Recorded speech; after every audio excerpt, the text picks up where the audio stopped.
In August 2023, $5.78 billion worth of mortgages went out. In August of 2025, $7.56 billion. Far out. It's a 30-something% increase. I would find it very hard to believe that interest rates increase from here. If you own a home and your interest rates come down and you're feeling some reprieve and you're like, things aren't getting better, that's because your council rates have doubled, your electricity bill has doubled, your water bill has doubled, and you're actually like just getting shafted, eh? But I feel like 2025 will be looked back as like the bottom of the economy. Yeah. The darkest days are behind us once we get into mid-2026. At the time of recording this, it is halfway through November. We survived till 25. The ultimate scam was still here, and we're wondering what the hell is going to happen in 26, mate. Yeah, it's very interesting, eh? I think it's going to be better. Okay, good. Yeah, because 2025, the survive to 25 thing is like, fuck, if you survived, you died in 2025, eh? 'Cause it's been brutal.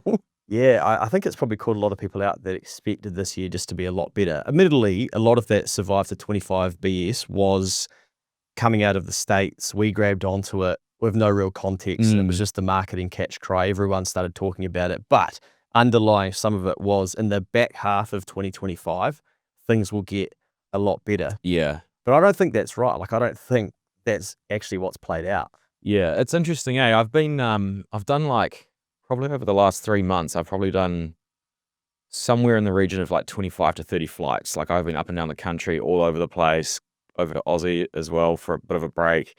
And it's very different in different parts of the country, eh? Like, it's really noticeable that Christchurch is, you go and talk to people in Christchurch and they're like, have you seen the city? Are they proud of it? And they carry like this pride thing. Yeah. And it doesn't feel like that in Auckland. Man, I went to Wellington the other day and I was like blown away. They've tidied that place. I actually have to apologize to Wellington because I've been giving them shit for like 3 years.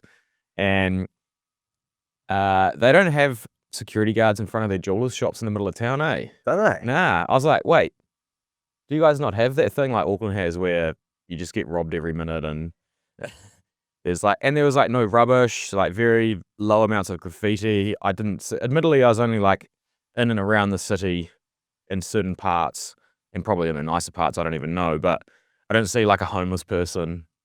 Like, you walk down Queen Street and you trip over them. So yeah, just very different. And it looks like Wellington's turned a corner in terms of getting itself sorted. But yeah, this year has just been, I reckon the right word for 2025 is fatigue, eh? Yeah. It has been a slog, man. And you just notice it in conversations, eh? Like with people that were previously just giving it heaps and it's all good, we can get through a recession and stuff. And yeah, you just notice like the tone is changing. It's like, fuck, how long is this going to go on for? It's a drag. Yeah, I think there's a bit of a come to Jesus type moment where people are realizing survived to 25, didn't have any substance. You've got, okay, I pinned my hopes to a new government. Things don't feel dramatically different yet. It's taking a lot of time for whatever they're trying to build up to show up in the data. You've got people leaving New Zealand and giving up on New Zealand at record levels, which I think is probably one of the glaring statistics that we'd hoped would have. You're a bit worried about that, eh? Yeah, I do worry about it. Because I'm just a little bit selfish, but then there's a tide of, why work harder? There's no point. Things are too expensive. It's not worth my time. And then we've got, okay, New Zealand doesn't work for me. I'm leaving. I think it just puts more burden on the people who do stay here. You've got a cost for young people to pay for. You've got a cost for older people to pay for. We've got an aging demographic. And then you've got the data is telling us younger people are leaving. Well, they're taxpayers. They're people with hope. They're people that will take risk. And they're go-getters, they're self-starters, they're burnt enough to go, I will move my whole life to a different country. And we're kind of like, that's always been a bit of that. People will go to Australia, which, okay, great. But those are the exact types of people that I think we need to get the thing going again. And so then the burden just sits with even more people again. Yeah. Even like a smaller group of people again. That's why I worry about it. Yeah. We do have these cycles in New Zealand though, eh? We have had I reckon it was around like the GFC and stuff, and I wasn't like deep in the data back then, but I remember then it was like the brain drain and, and then like 5 years later, it was like John Key's got the rock star economy going. And we have these like cycles like all economies do. But New Zealand's cycles seem to swing further. So they feel more brutal when they occur to the downside. But Yeah, I'm not massively worried about that. I think in a massive macro, like looking down over the next like 40 or 50 years, I think depending on what happens with like leadership and things like that, and that certain rules and stuff that we choose to put on the citizens of the country, like New Zealand is pretty attractive still. Yeah, Like we're very far away from wars. We're pretty easygoing. pretty relaxed culture. Like we've got to try and maintain the culture, which gets harder if all of your people leave, but it's a plus. And then like I was saying to someone the other day, in a business and making shit tons of money sense, there isn't heaps of huge advantages here. There are some, but you can still do it and make it in New Zealand. But the other positive is like after we record these podcasts, I'm going to tow the boat down to Oraki, which is like 10 minutes from my house, go and catch some snapper and have that on the barbecue for dinner. And in the morning, I'll go to my golf club, which is like 5 minutes from my house, and hit some golf balls and practice before work. Now we're talking. Like these things, as much as I love Florida, like that's harder to do, you know? Yeah. Or the cost of it. Like you can do it in other places, but New Zealand is very accessible for like an epic lifestyle if it suits you. Mm. And I can't trade it for anything. Well, interestingly, when I spoke to Professor Paul Spoonley, he was saying that's what a lot of people come to New Zealand for. It's not necessarily for this amazing economic opportunity, but those people are now leaving too, which kind of worries you because you go, if they didn't come in for the economy, then why are they now leaving? But I think you need a good economy that looks after the individual to then be able to enjoy those things. And once you feel like that's not happening, then you can't enjoy the things you've believed or grown up to believe were kind of owed to you as part of New Zealand. So then you go, well, then maybe somewhere else. The housing market has a lot to answer for, eh? We only been talking about this for 5 years, Mikey. Yeah. I mean, I was just saying this morning, I got up, I walked to the gym. I then went and kicked a ball around at a taxpayer-funded school.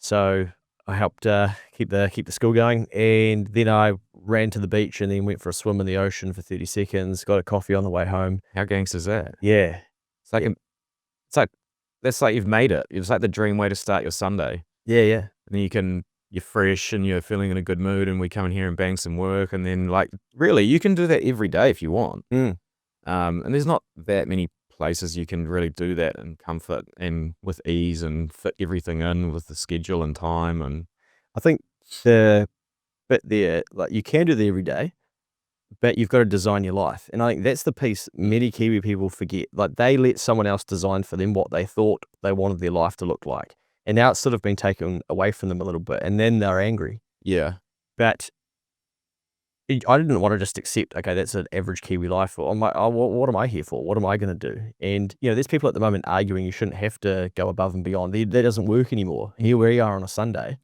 I said to you before, how much time you got? You're like, unlimited. We can go as long as you want. What? Like we're at this end, but also 9 years ago, I'm quitting my job. And guess what unemployment was? what do you mean unemployment? When I quit my job 9 years ago. Yeah, 5.3%. Exactly what it is today. really. I had to go look for that. I didn't know what it was at the time. Yeah. Because I was so focused on my dream and my goal and to build the life that I wanted. That's another thing. I think sometimes the access to information that we have now, and it's so much. It's almost sometimes I think like a net negative, eh?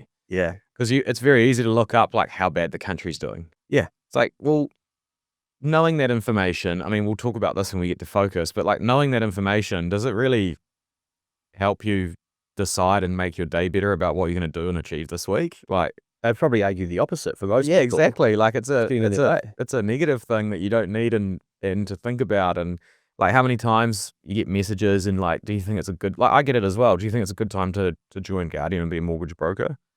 Like, I don't know. Ask the 29 others that have joined over the last 3 years during the deepest recession of all time and are crushing it. Yeah. Or do you think, someone said to both of us when we were going out on our own to pursue our dream, just a heads up, boys, there's a global pandemic coming. We were going to lock you in your house for months. Are you sure you want to quit your job? I don't know, man. If someone told me that, I might have gone, oh, seriously? Is it? Okay, that's only a few years ago away. I probably would have either gone, I need to get this done real quick, or I might just stay at my job for a bit. So there'll never be a perfect time.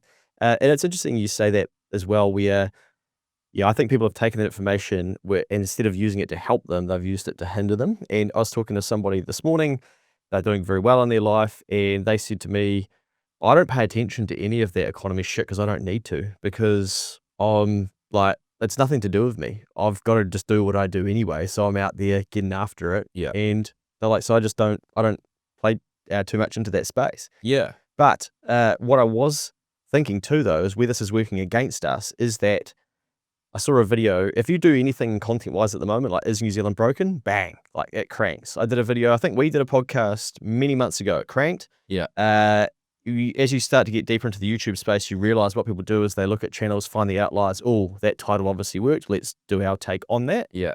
And now you're seeing like more of that style, and boom, they just go. Now there's an international account that's done one about what happened to the New Zealand economy. Boom, 2.9 million views. Yeah. So I saw that. yeah, like you would have seen it. I saw it, but that'll be international people potentially looking to come to New Zealand, going, oh, whoa, like look what's happening over there. It's interesting, eh? Like the algorithm loves that shit and the reason it loves it is because we love it, man. Like, Yeah. I remember a podcast with Graham Stephan. He does like a podcast in the States, and he's got a finance channel. And he was like, man, I've done really well out of real estate and these stocks and blah, blah, blah. But when I do those videos, I get like 20 or 30,000 views. If I do one and it's titled Market Crash and there's a big red arrow going down, it does 500,000 views. It's like, you can just title it and talk about something else because people literally like can't help themselves but clicking on the negative stuff. Yeah. Because what it does is it gives us an excuse to use for not just like going out there and getting it.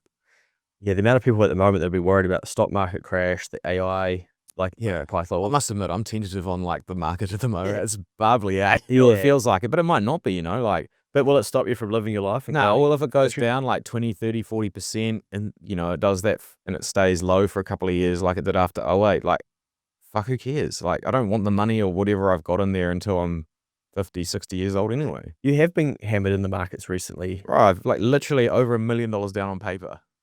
It's a lot, eh?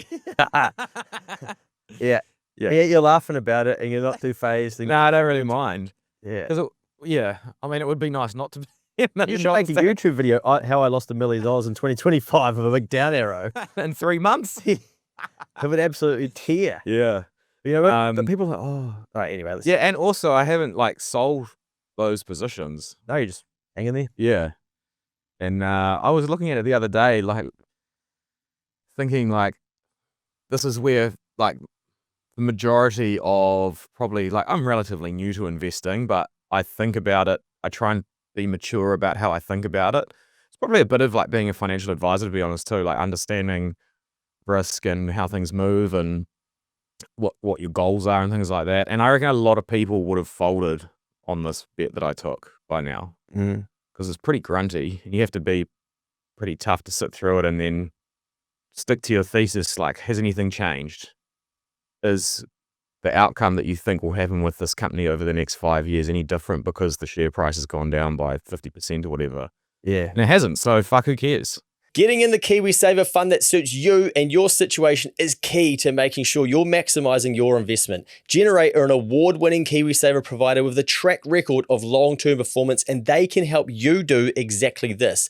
Their advisors can meet with you to talk about all your options when it comes to KiwiSaver to help you decide what's best for you. Too many people never get KiwiSaver advice, but not you. Go to generatekiwisaver.co.nz/change to book a no-obligation chat with a Generate advisor. A copy of the product disclosure statement is available at generatekiwisaver.co.nz. The issuer of the scheme is Generate Investment Management Limited, and of course, past performance does not guarantee future returns. Yeah, that is the challenging thing once you get to a point where you don't, like you've literally invested that money to invest it, but you can get access to what that price is in real time. It's very tempting to continue to look at it. And I've come to teach myself, okay, if a stock that I buy hits an all-time high, it's not that, it's cool, but it shouldn't be that exciting because I've seen it 100 times now. Yeah. Oh, yeah, well, you're not selling, mate. So, it might pull back and then it might go back up in the long term. You really got to know, you got to learn about yourself and go through some of these things to really get the lessons. Yeah. And it's funny that the wealth effect is true though. Because when there was, an extra $1 million lying around, went and bought a new car, but I didn't sell or buy any stock or anything. So nothing like actually in the way that I've structured my investments and stuff like that has changed at all. But I spent more of my spare cash when it was higher because you feel like you've got like this weird, you're up and safety net. And like, I guess that's the same as like with housing, right? When people's houses double, they're like, oh yeah, I can buy a new boat. Yeah, well, they normally go and borrow more money to buy the boat. Maybe, but Yeah.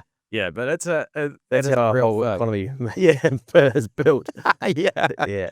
Yeah, it's and for me personally, like I've gone through a stage of hitting a decent milestone of shares invested and value of wealth, and I've been going hard now for 9 years, back to broke in credit card debt to now, boom, getting to level that a lot of people wouldn't get to, and now I'm in this kind of, I might enjoy a bit of this, and I'm not gonna feel as bad about spending this and buying that, and might go to the Football World Cup next year. I might even go with my mate to the All Blacks tour to South Africa. These are all things I'd be like, absolute waste of money. No chance. Yeah. I'm not in a season to do that. Now I'm in a bit of a, but then the hoarder in me is thinking, do you sell down assets to do that? Do you crank more cash flow to pay for it? Do you really need to do it? How much stuff are you going to do?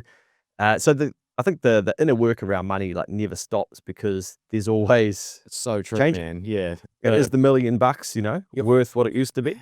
But the whole planning of, if you sell down a bit to, buy my Mrs. wedding ring or whatever, in your mind, you're like, it costs, let's say it costs $10,000, but in your mind, you know that it's costing you $50,000 because you're selling like a 5x asset. Yeah. And then I know the $10,000 ring is going to zero. Or being lost. But yeah, anyway, I mean, in terms of 2025 and the way that business is going and stuff like that, I've seen this new thing called green shoots. Oh my God.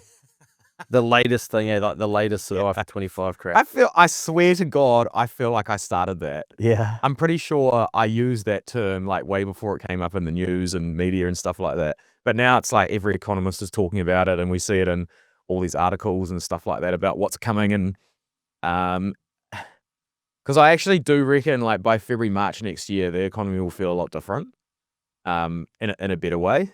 And it doesn't mean that there's not like this long tail of all of these problems that we've had, but I feel like 2025 will be looked back as like the bottom of the economy. Yeah. The darkest days are behind us once we get into mid 2026. You can kind of start to see it in some of the mortgage data. Yeah, actually, I pulled this up before. This is pretty wild, right? So in August 2023, $5.78 billion worth of mortgages went out.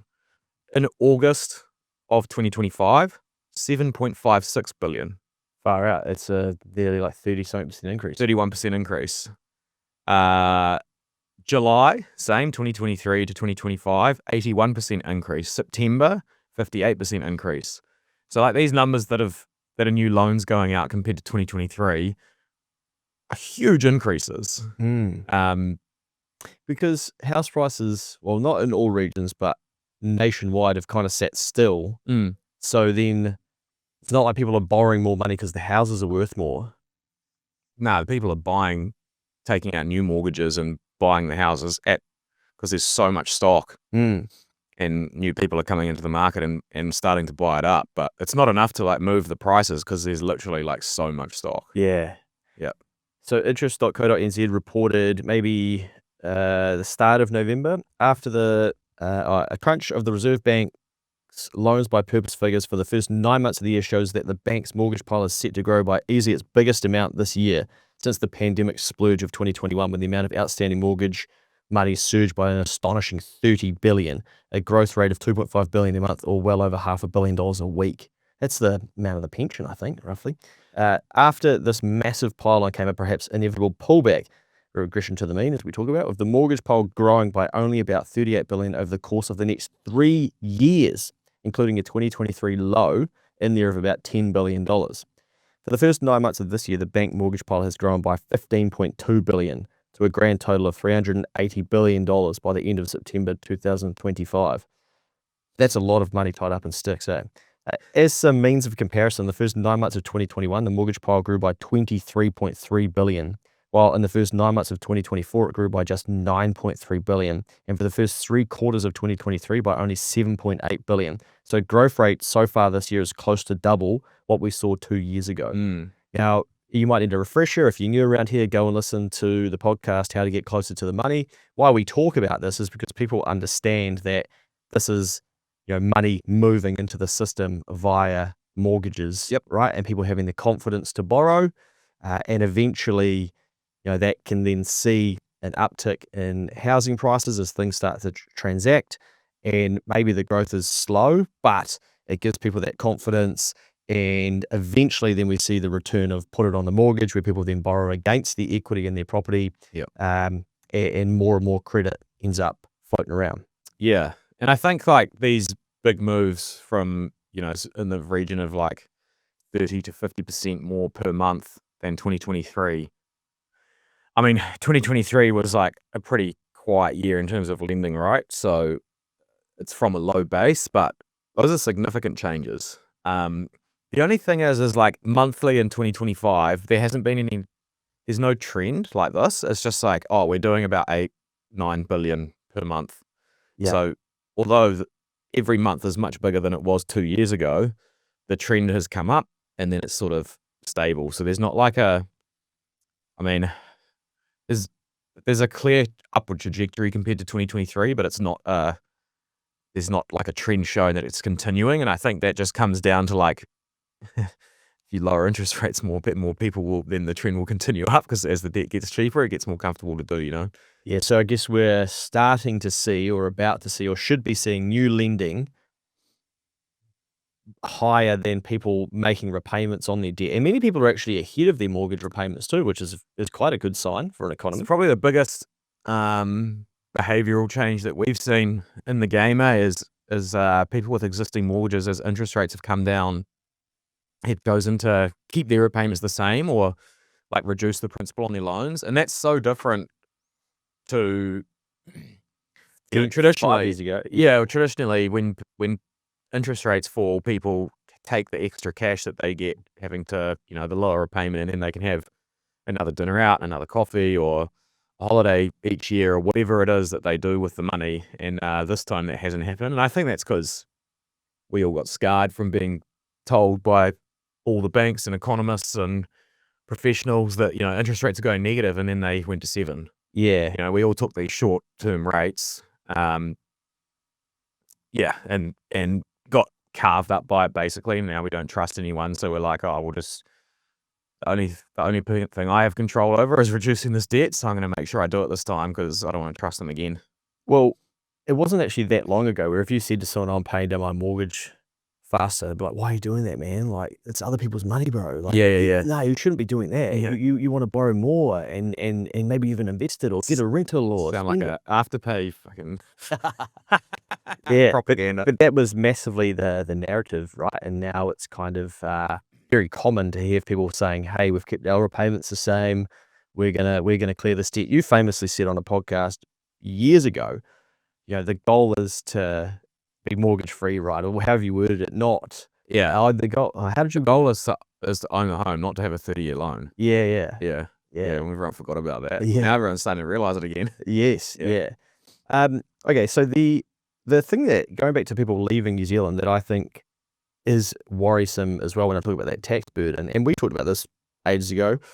Shits, we're always like ahead, then having to tweet back about what we talked about. But remember we were talking about, okay, if the economy slows down and people are leaving, well then the tax take's going to decrease, and because businesses are less profitable, people are leaving. Now you've got more unemployment, more people on the sidelines, they need more support. So then you're making it harder for a government, whoever that government is, to balance the books. It's just like a household. Well, people would hate comparing it to a household budget, but if you think about it simply, if what's going in starts to decrease, it doesn't matter if it's a government or a company or whatever. Like, yeah, you're going to run into an issue, and that's called a deficit. Now, the interesting thing too is that Treasury, when I'm pretty sure this is right. Someone will call me out in the comments for saying that. When they project like tax take, it's normally based on how they think the economy's going and how many people are gonna be moving here. the true net migration growth of New Zealand is way behind what Treasury was forecasting. So then if you're going to have more people here, you would have more GDP, more tax take. So I believe at the moment our core crown tax revenue is lagging budget by about 1.6%. Does that mean we're going to get tax raises? 100%.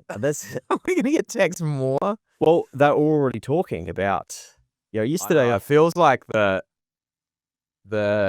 narrative and stuff and like articles that you see are like, I'm such a conspiracy theorist. I'm like, man, they're warming us up for this. Yeah, like Labour's doing like the capital gains thing, and I mean National, like they fight back and say it doesn't make sense and blah blah blah. But like I just opened interest, and the first big article is admit it, taxes have to rise and house prices cannot. yeah. Like, what are you trying to G me up for here, eh? You can just see where it's going. Because I think we've demonstrated over the last few years, we don't really know how to grow our way out of this. Yeah. But also, The only thing I reckon that like the national side and believers, followers and what they call the right wing or, whatever in this country, is talking about like the government debt and like how, the government's broken, all that stuff. Like the private sector has way more debt than our government, man. yeah, Like it's a bit rich coming from everyone who's like up to their eyeballs in, private sector debt. And also, like, government deficit and deficit spending equals, in simplified terms, like private sector assets and income. So it's a bit of a, I don't know. It's a funny one to like argue around because I disagree with lots of debt too, but not if it's spent well. And there's like not so much a return on the money, but like if it makes the country better, like it's very obvious right now that low amounts of deficit spending not helping the economy. Like it's pretty grim. Yeah, well, it's almost like counter-cyclical if we're going back to the cycle before, where instead of spending into it Yeah. and investing into it, it's kind of, we teach people about personal investing. Okay, if there's blood in the streets, deploy some funds. Yeah. And at the moment, it's kind of what's happening in the economy, and we're going, we'll keep it hard.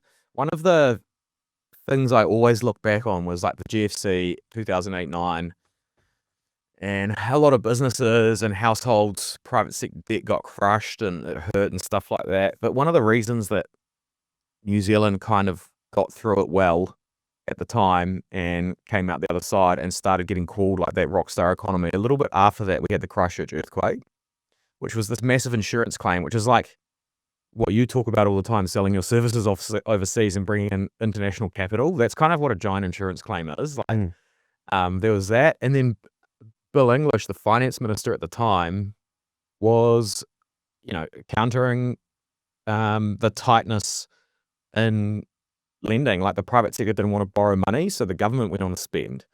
And I remember all sorts of stuff at the time. They were talking about like, we'll pay tradies $5,000 to move to Christchurch and do this and do that, and there are all these incentive programs. And like now, our national government is not really like that. They don't. Yeah. They're trying to be like, nah, we're austerity based, and you're better to learn the hard way and gruel through it and stuff like that. And I reckon it's probably one of the things that they're getting wrong, but like their voter base seems to like it, Well, I think they won the election on that, right? We'll get in, we'll iron all this out, and I think they'll try and prove next year in 2026, hey, we did that bit. Now, they'll shift it all. Like now we can get going. I do feel like there'll be a lolly scramble going into the election at some point. They always do, right? Yeah. However, but okay, so all of this, what it means is if this government spending behaviour continues the way that it's going, and we're not increasing deficit spending, and we're not, public sector spend is increasing and stuff like that, which transfers into the private sector. If this stays the way that it is, interest rates are going way lower than what, people are forecasting. People are saying now that interest rates are like near the bottom and all this kind of thing. No, they're not, because like the economy's debt, public or private, continuously in aggregate has to rise all the time to keep the wheels turning. And it won't do that if interest rates go up. So one or the other has to happen. Lower interest rates that are going to fall further than what people are forecasting, or the government's going to step in and come and do some spend, some fiscal. And which way do you reckon it's going to go? Because there's two schools of thought at the moment, right? That interest rates are going to trend down, and they have to, and we have to remind ourselves what the OCR was prior to the big print and the pandemic, etc. And it was lower than what it is now. it was one. Yeah, but now there's then the other school of belief is no, this is a different. That's recency bias. We're now into another economy where inflation is sticky and things are going to cost more, and we might see interest rates increasing slightly again. Yeah, I'd have to be probably. I'm in camp one. Yeah, I would find it very hard to believe that interest rates increase from here. Yeah, I know people will say that because of inflation and then the New Zealand dollar, and can we see the new governor coming in and jacking interest rates? I don't think so. Imagine how that would go down. Yeah, go back to Sweden would be on the front page of the Herald, man. Yeah, I just don't think that's truly a possibility. I think the worst case scenario in terms of people wanting to know what's going to happen with interest rates would be that all of the forecasting and stuff is right and they're close to the bottom in terms of the cycle, and then the government's going to go on a spend to make up the difference. Yeah. But I don't really see that happening. I think what's going to happen is we're going to have more downward pressure on interest rates until time. And then you're right. I think the government spend in their second term will ramp up, and then we'll probably have choppy interest rates. Then that will create a bottom because the public sector spend will come in a bit harder through their second term, and you can kind of see it now. I saw something the other day that announcing we're going to do this with the roads. There's like a $5 billion spend that they're going to do on some new state highway I don't even read it, but those are the kind of things that I look out for, and because those are the things that move the needle in the economy. And it doesn't matter if it's surplus, deficit, what goes into the private sector's hands, Well, on taxes before, I think National bringing congestion charging, they've just approved that. Well, Parliament has, whether it's, It's incredible that we pay 39% of we go to work half the week and give away the money that we earn for half the week. And then they're like, if you want to use the roads for that, pay us more. What the fuck are we doing, how? Yeah, anyway. And then to park downstairs, I've got to pay the council some more. We've got to pay on the road that our taxes paid to build and get going and everything. This is the shit. We don't want to start this. Someone said to me, I was like, we need to get government out of out of this road taxing and car road user charge and stuff like that. And it's someone said to me who's going to pay for the roads then? I'm like, who the fuck do you think pays for the roads now? The government don't have money. They just steal half of ours and then go and make up their shit, and then we spent it wrong, so we're going to have to toll every road in the country. How? I find that argument, who's going to pay for the roads, who's going to pay the nurses, who's going to pay the taxes, a weird one, because then when people leave New Zealand, we don't say to them, hey, where are you going? Yeah. Who's going to do the jobs? Who's going to pay the taxes? Where are you going? Hey, you shouldn't be doing that. But when it's someone trying to minimize their tax or say we don't need another tax, it's oh, come on, bro. Don't you like the nurses? What's your problem, bro? But if you got someone who goes, nah, I'm not doing an extra shift. I worked out that's just not worth it with the tax you pay. Yeah. It's all right, fair enough, bro. That's unfair. What about the nurses? Who's going to pay your taxes? That argument doesn't come in. But it's a funny thing to say. If you say that who's going to build the roads, that just means you don't understand where the government gets their money from already. I went and did some shopping yesterday, mate, and I looked at the GST bill across some of the things. I was like, man, there's another $100 tax in my after-tax income. Yeah. Oh, you get taxed twice on everything you're doing, man. Don't you worry. Did you think you paid it once? It's killer. Then I started thinking, how do I make this tax deducted? Yeah. I have to turn every piece of clothing into a uniform or an advertising expense in some way. Okay, unemployment, 5.3%. Yep. 6.1% in Auckland. I think this is the 6.1 in Auckland. You can feel it, eh? Oh yeah. I've been and underemployment. Wellington, Queenstown, Christchurch over the last 3 or 4 weeks, and Auckland definitely feels the soggiest. Yeah, and I think there's a high youth unemployment. I reckon the combo is unemployment with inflation, where your wages aren't keeping pace after tax with inflation. People may not know that, but they feel it, and they are 100%. frustrated. Yeah. And also, it's not even like it's the after tax with inflation thing, but then it's also your personal inflation rate, not just like what CPI says or anything like that. It's your personal household costs. Like if you own a home and your interest rates have come down and you're feeling some reprieve and you're like, things aren't getting better, that's because your council rates have doubled, your electricity bill has doubled, your water bill has doubled, and you're actually like just getting shafted, eh? And it's and then you go and get in your car and your fuel higher than it used to be, and then they're like, oh yeah, we're gonna put road user charges on you, and then you're like, hey, whoa, this is like pretty brutal, eh? Like, why are you saying you're gonna charge me more when I'm fucking like on the edge here? Or you need to get your tire fixed on your car, which you haven't done for 3 years or something, and you go, shit, sorry, it's how much? Yeah. And then the business is going, yeah, sorry, that's what it costs, and yeah, this is the cost of labor now to be able to do this. Pretty wild, eh? That combo is ruthless, eh? That's that like stagflation thing that we talked about a few years ago with the sort of like lost decade that was one of the pods that did well back in the day. Like it is a tough time to manage, man. And you know, we went on this like fast tracked learning spree of how like everyone figured out that we have a reserve bank in 2020. Like before then, no one cared about an OCR or a reserve bank or printing money or the New Zealand dollar, any of this stuff. We all got like, this is what inflation is, and it's become the new thing that we talk about. And like off the back of that, in terms of how you've had to manage after learning all of that stuff brand new, being fresh to it, you've also just like learned it in like the hardest time to manage all of that at the same time. Yeah. And that's like a brutal, you know, up until that point, probably if you weren't like me, you weren't really part of 2008, like life's been pretty good for like a good decade, eh?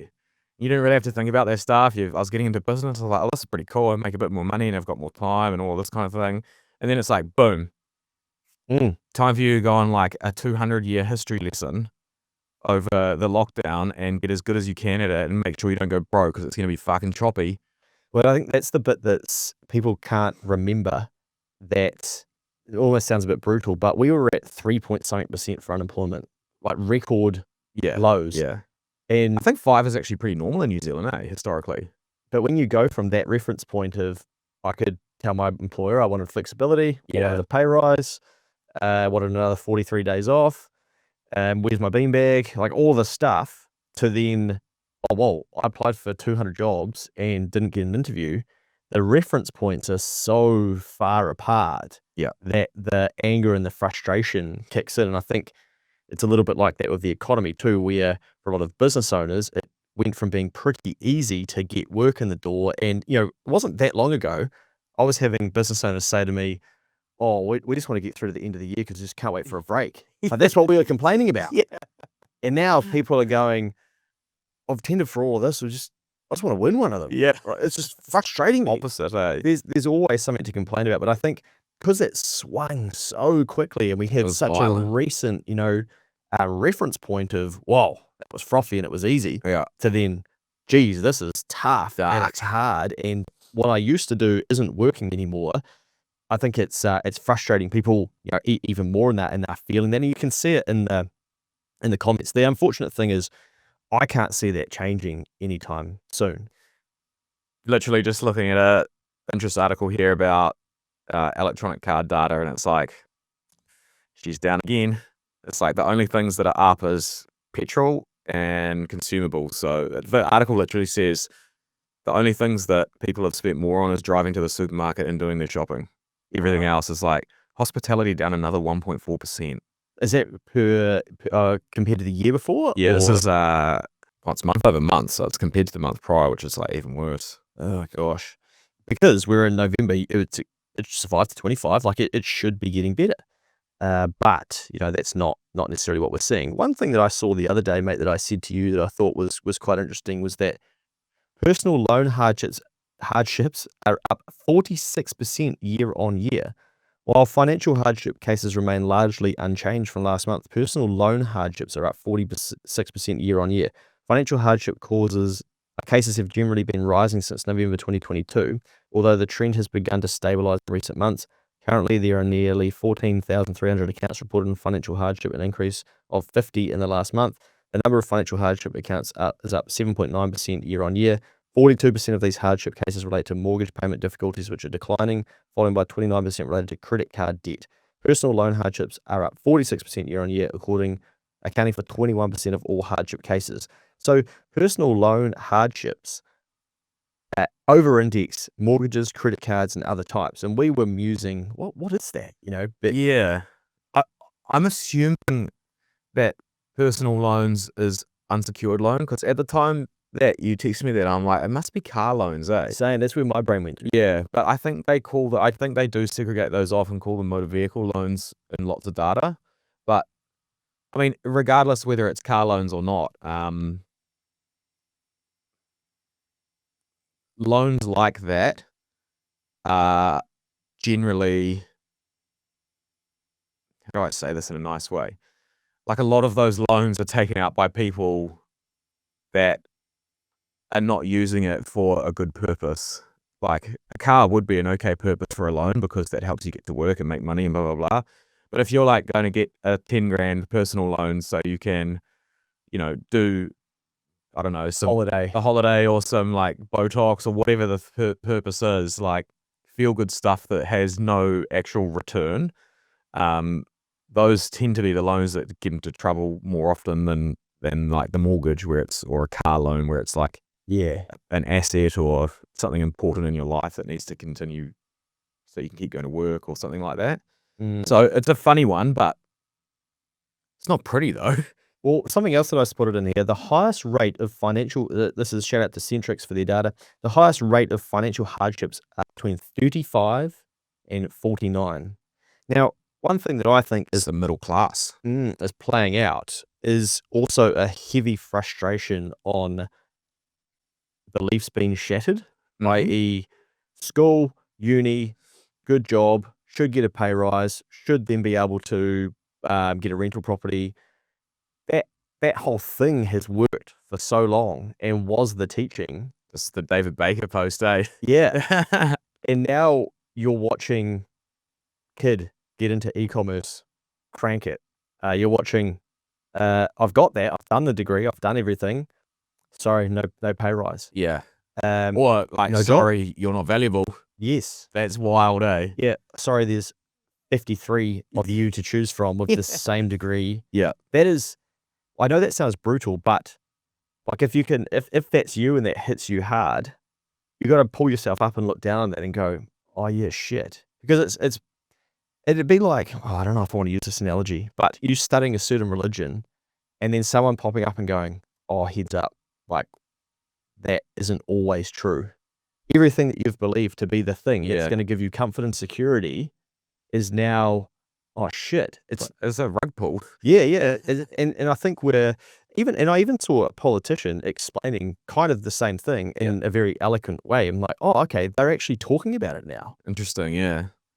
Where maybe that wasn't the thing to do. You got tradies, or you got someone that's, cleaning. I feel like, how many times do we need to be shown evidence of this macro trend change to be like not entitled anymore? Like, just it's time to just suck eggs and move on and like create a new lane for yourself. Like, if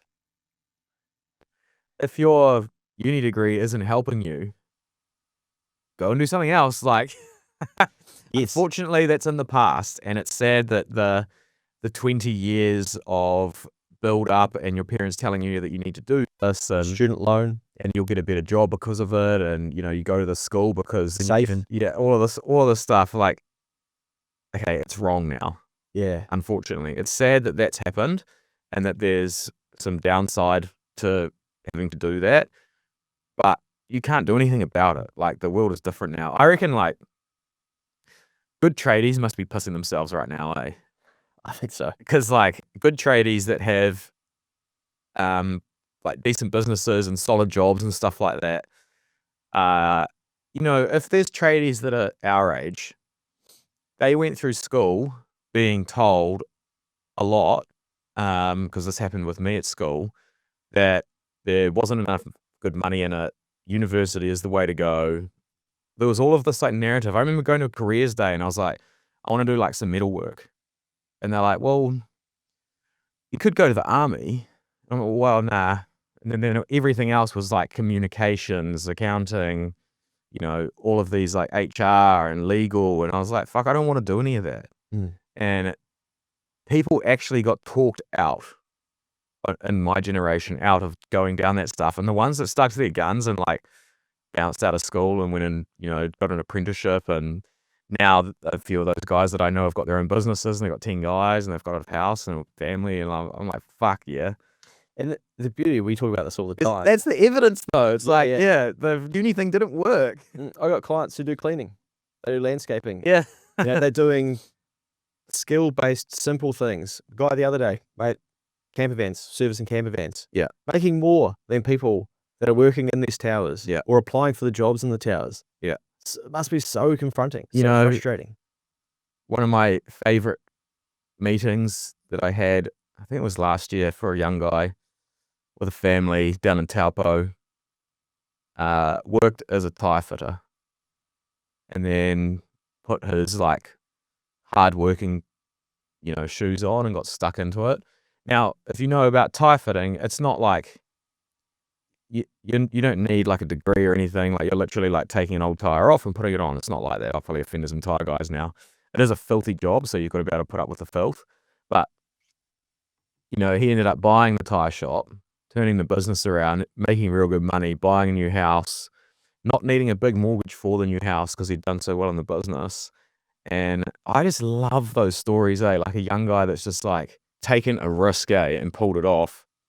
It probably doesn't feel like that much of a risk to him because it just makes sense. He's just like this hard worker, sees this business, thinks it can do better, buys it, moves into a better premises, whatever, gets all the clients, changes their tires, sets up a bit of like a program where he contacts people all the time, and then it just makes money because you're providing a valuable service. Like he literally like found a problem in the area. Is like, I can do that.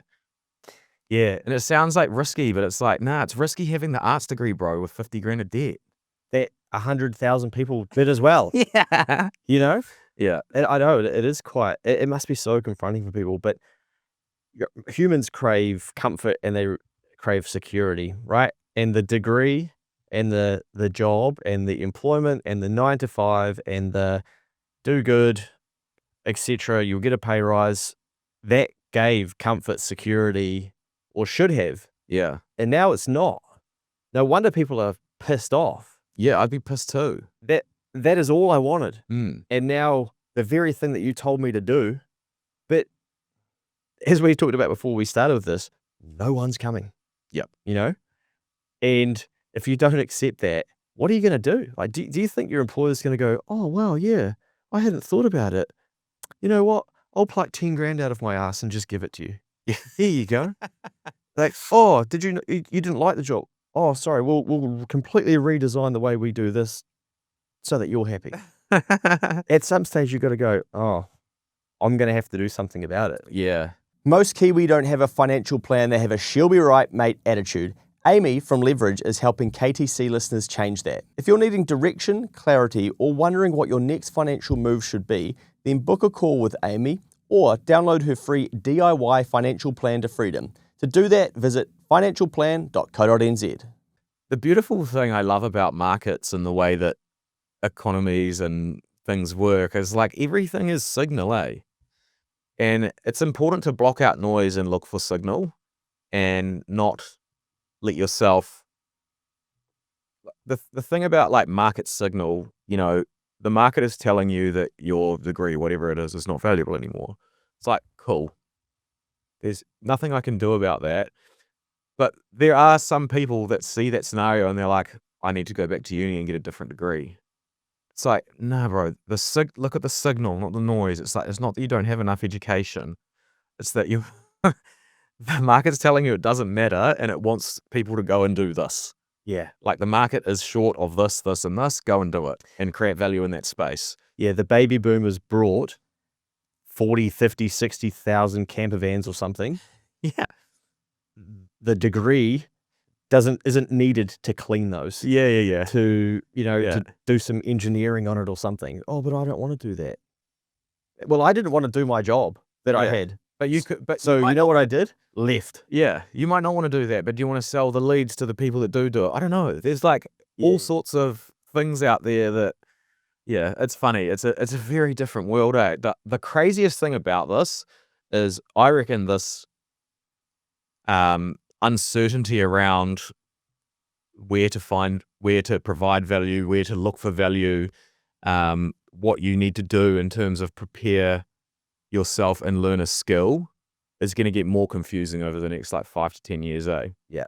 I think by the time we get into, I guess once there's a new generation come through, once we get into like the early or mid 2030s, I think there'll be some more clarity. But with like the scare of AI and what can be built on top of that, and just the way that like people are moving around the world and arbitraging different currency and labor and like all sorts of stuff. It's just like a wild. I kind of find it fun. Like I feel grateful to be a part of this like strange time in a weird way, eh? Because Yeah. there's going to be some sick lessons that we'll have coming out the other side, and we'll be able to provide hopefully, like some wisdom around like what to look for and stuff like that. Yeah. I think that people get frustrated, when we start talking about this. It's well, not everyone can start a business, and hey, I completely get it. But you probably need to hope that a lot of people that currently aren't do, because you need a job. Yeah. So who's going to employ you? Yeah, I heard like an AI guy the other day saying, he feels sorry for like the kids that are in their teens and early 20s, complaining about how tough it is to get going and stuff like that. But we need to be like the older generations need to be sympathetic with them, because, there's a chance that they go through their lives having 3 different jobs a week, as in like going to 3 different employments per week. Like that's kind of the world. Yeah. Everything's going to be fractured and structured in that way. And like the boomers and the older people have never experienced that. Like it's been 9 to 5 for 40 years, and there is nothing that they can provide us in terms of advice around that, because it's so different, so it's a weird scenario. Yeah. And then there's all that other stuff like socialism's on the rise, and that's like the pushback, because people are like, hey, this isn't fair. Like, even if I'm not going to win, I might as well take down them. Yeah, good point. Yeah. So there's it's just so wild, like the big picture of what's happening. But I don't know. There's a lot out there for those who are willing to do it, though. Like, Sure. Yeah. I Yeah. wrote this morning, and I don't think it'll get much engagement. It says, one of the hardest things to accept about money. I see this all the time. You're more in control of your household budget than you want to admit. Keywords you want to admit. Your thoughts, beliefs, habits, and actions are inputs creating your outputs. You chose the career. You signed up for buy now, pay later. You decided you needed that house. You believe it's hard to make money. You didn't set up the automatic payments to start investing. And it's very confronting. Of course, there is the percentage of people doing it very, very tough, but most people are not that percentage, but will dismiss this message because they'll believe that they are them. Yeah. No one is coming. If you want a financially better 2026, it's going to have to be you, the same person who set the beliefs, habits, and actions as their own inputs at the moment. Reconfigure these and watch your outputs change. Yeah. Yeah. I think also you feel better if you don't like, man, I've talked about this for so long, but I like the access to data thing earlier I was talking about, like the information. It's very easy to like open your phone each day and, there's like 5 apps and they've got little red things on them saying that you need to open them and check what's going on. And by the time you open them to go check notifications, like some headline has grabbed you and it's like, oh, net migration is down. This is bad for the future. Or it's like the GDP hasn't come back, or whatever the thing is, the housing market stalls again. And, Yeah. unemployment in Auckland is higher than the national average, or like there's all these things that like come at you. And I'm just like, I mean, we're going to talk about this on the Focus podcast because these distractions are not healthy. No. And they, no matter how, like I try and stay super disconnected from that stuff and I still get caught out by it. Like I'm no matter what is happening in the economy, I've got like some business stuff that I'm trying to do with certain goals and targets, and I've told myself over and over again, I'm not deviating. None of that stuff actually matters until I get to the end goal. And I still fucking read it. I still go to interest.co.nz and I'm like, fuck, auctions are down. Yeah. It's like, but it makes no, if I didn't read the article, nothing in my day would have changed, you know? Like I didn't need to read it. Yeah. So just be careful with it, because it can consume you. And I reckon it consumes way more people than they would like to admit. Yeah. I'm the same. I have taught myself that when I go down those rabbit holes, that I then need to figure out, okay, if you want to consume that much, how do you produce from that? Yeah. Okay? So sometimes I'll be on the couch in that zone of consuming all that, and then I'll go get to your laptop and produce, like talk about it, send an email out, follow up an old lead, create a piece of content, go back into production mode, because I can see that it's going to be my production that creates my For sure. results. So you've got to, you do have to have Consuming creates nothing. Yeah. Consuming information doesn't, even if you say to yourself, like me, I like the one app that I use the most is Twitter, is X. And I spent time on curating what comes through, and it's like all finance guys, and some of it's like Bitcoin stuff, some of it's US finance stuff, other bits of like macroeconomist stuff and things like that. And still the consuming part means absolutely nothing. I feel like I get educated from it, but if you don't take any action with any of the information, it is fucking pointless. Yeah. And even if it's really good, healthy consumering in terms of like, that's interesting, that's changed my thought around like the shares that I've bought or something like that. That's a really interesting point. Like, it doesn't matter if you just close your phone then and go to lunch. Like, if you don't take any action out of like the information that you're learning from, it's completely pointless having the information. And I reckon that happens heaps. We consume way too much info and don't do anything with it. Yeah. Except like complain in the comments section, like We've become really good at that. yeah, that's very noticeable. Holy Jesus. Yeah, I put up something this morning because the All Blacks were on this morning. They lost to England, right? It was, I didn't stay up for it or get up for it, so I went to Stuff to see what happened in the game. Reading through it, get to the bottom, like, oh, there's 350 comments on this. Oh, shit. It was 7 in the morning, and the article was only written at 6 a.m.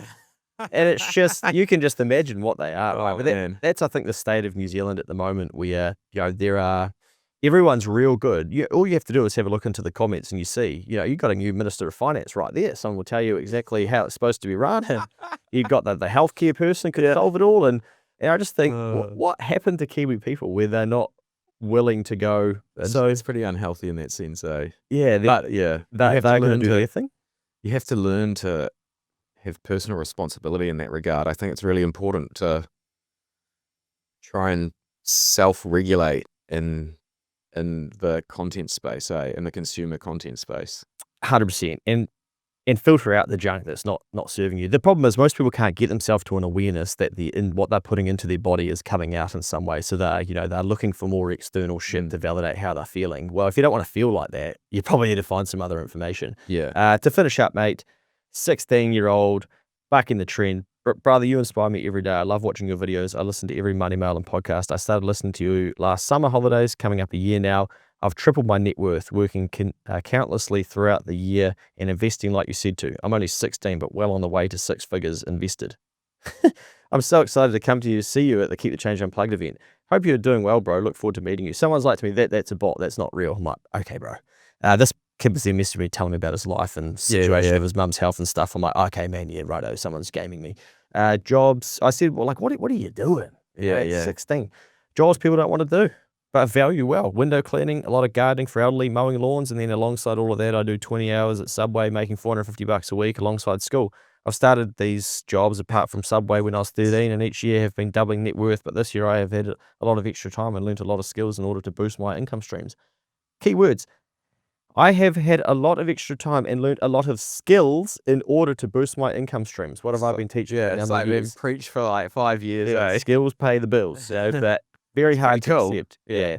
And yeah, like just doing the stuff like window cleaning, gardening, mowing lawns. We've got an aging demographic, whether people like it or not. Yep. You've got to go with the tide. Okay, what are those elderly people going to want? They've got the money.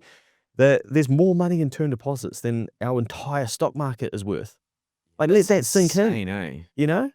Like, let that sink in. Also, I think there's like 8 times the amount of money invested into property than there is the entire New Zealand stock market. So if I want to make a bit of extra money, I'm looking at that going, oh, those people must really value their homes, eh? I wonder if there's something that I could do to get some of that money off them. Yeah. If they were willing to put that much money into their houses, I wonder if I could make a bit. That's insane, eh? There's no data all there. Yeah. The answers are there. There's definitely answers there. And I think just in like a general New Zealand bigger picture sense, I do genuinely believe that the economy is getting better and probably like turning a corner, eh? I'm like not doomer anymore. You what? I'm all positive about it. You're all positive. Yeah. Good man. Yeah, I think how can you not when you see like the debt levels rising? You know, like if there's more mortgages being printed and they're 50% up on 2 years ago, like next year they're gonna be 100% up, man. Like it's just the way that we do it. Yeah, my base case thesis recently has been, okay, we're into summer, people will start spending. I saw it this morning, beautiful sun's out. Doing a cranky. The bins can't even keep up with the rubbish. Yeah. You get good weather, you get people willing to spend. We get into New Zealand summer is so good, eh? Yeah, like it's a catalyst. Yeah, it is. A catalyst for a lot more positivity next year. Interesting. Looking at some of my own data internally from Next Advisory, over 80% of our business advisory work is happening outside of Auckland. So again, beautiful. Kind of very grateful. matches like the actual data though, right? Like you know, it's like different in the regions. I've seen that same thing. So, and the cool thing is, okay, well then that tells me, okay, well have a nationwide business. Don't just have. And the amount of people that I'm speaking to that have had to diversify their business regionally across New Zealand to keep it going is fascinating. People. Okay, the work's not there in Auckland, but we've picked up work here, there, everywhere. I was going to talk about this on stage at Keep the Change, depending on what questions you ask me. But I get comments or see comments on yours, like you say a flippant comment like, "Oh, the data's telling me that I need a national business." They're like, "Well, yeah, it's not like you can just open up in the South Island." I did, and I had no people. I literally signed a lease before I had an advisor to start down there, eh? So, yeah, some people do have the balls and will take a risk. Yeah, nice. And you've just got to decide if you want it to be you or not. Most people, their lives aren't hard enough to take enough action. Or imagine signing like a 50 or 60 grand a year lease until 2027 with 0 revenue. Crazy. What a fucking idiot. How's it going though? Yeah, there's like 10 or 11 people in there now. I think that wraps up the pod. Nice, mate. Well, a good hour there on the state of things, what we're seeing out there, what we think is to come. I mean, I'm forever bullish and optimistic. I do think that, the headwinds have been stronger than people realised. Yeah, have no fear. If shit gets bad, they'll print, baby. Yeah. Righto, we'll see you in the next episode where we see where we ride in maybe 6 months' time. Thanks for listening to the podcast. As always, make sure you're taking action, and I would love to see you on the 5th of December at Keep the Change Unplugged. We're going to be kicking off around 6:30, but start rolling in from 6 p.m. It's only $26. It's in Takapuna. If you Google Keep the Change Unplugged, you'll find the Ticketmaster link. I'd love to see you there. Let's get inspired by some of these amazing guests that we've had throughout the year and get ourselves ready for an awesome 2026. Bring it on.